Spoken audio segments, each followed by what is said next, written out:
ఎడారిలో సెలయేర్లు జూలై 17వ తేదీ. ఎందుకనగా మీరు ఇచ్చయించుటకును కార్యసిద్ధి కలుగజేసుకొనుటకును తన దయాసంకల్పము నెరవేరుటకై మీలో కార్యసిద్ధి కలుగజేయవాడు దేవుడే. ఫిలిప్పీలకు రాసిన పత్రిక 2వ అధ్యాయము 13వ వచనం. ఆర్కిటిక్ ప్రాంతంలో పెరిగే వణికే కలుపు మొక్కలు మన అడవులలో తిన్నని సింధూర వృక్షం, బలిష్టమైన తవిసే చెట్ల కంటే తక్కువేమీ కాదని చెప్పబడింది. శీతోష్ణ వాతావరణంలో పెరిగే గడ్డి, ఫర్న్ మొక్కలు ఉష్ణమండల ప్రాంతాల్లో చెట్లుగా మారతాయి. మనం మన ఉదాసీనత, అనుమానపు ఘోరమైన స్థితి నుండి ఎత్తబడి దేవుని సన్నిధి యొక్క వేసవిలో ఉంచబడినప్పుడు మనం ఎంతగా అభివృద్ధి చెందడానికి సమర్థులమో ఎవరికి తెలుసు? చాలా సందర్భాలలో ఎలాంటి ప్రత్యేకమైన వరాలు లేదా గొప్ప తలాంతులు లేని స్త్రీ పురుషులు పరిశుద్ధాత్ముని నింపుదలచే దేవుని కొరకు ఎదురాడలేని శక్తి కలిగిన స్థాయికి ఎదుగుతారు.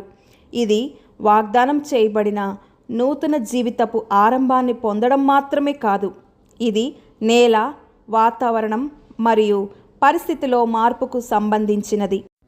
దేవుడు పత్రదళం నుండి వేలాడుతున్న మొగ్గకు ఎరుపు రంగు పూయగలిగితే, ఉషోదయంలో కురిసే మంచు బిందువులను ఘనీభవించిన వజ్రాల వలె లిల్లీ పూల రేఖలపై ఉంచగలిగితే, వెండి అలల యొక్క వరుసల్లో నదులను నాటి తన లోయలను మృదువైన పచ్చని తివాచీతో కప్పి సుందరమైన మనోహరమైన అడవి పువ్వులతో అలంకరించితే, 7 సముద్రాల అడుగు భాగాలను తవ్వి బయటకు తీయగలిగితే, పర్వతాల్లోని గ్రానైట్ రాళ్లను నీలాకాశమును చేరే వరకు ఒకదానిపై మరొకటి పేర్చగలిగితే, శతాబ్దం నుండి మరొక శతాబ్దానికి నయాగరా ఉరుములను బలమైన ఉన్నతమైన సంగీతానికి పంపితే, తన విశ్వాన్ని వెలుగుతో జ్వలింపచేయడానికి 1,00,000 సూర్యుల రక్తవర్ణపు గొంతు కొలిమిని మరలా ఇంధనంతో నింపగలిగితే,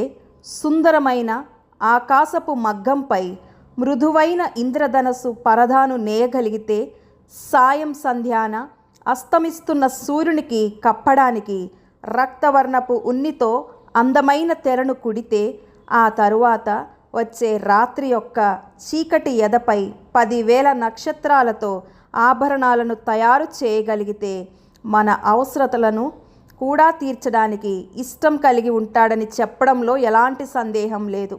ఆయన పిల్లలమైన మనం ప్రతిరోజు ఆయన స్వరానికి సంతోషంగా లోబడుతూ నడిస్తే, అగాధ సముద్రాల వంటి ఆత్మీయ శక్తిని మనం పొందగలుగుతాం. దేవుని శక్తి తన ఆత్మ ద్వారా మనం అనుమతించిన మేర మనలో పనిచేస్తుంది. ఎంపిక మన చేతుల్లో ఉంది. దేవుడి మాటలను దీవించునుగాక.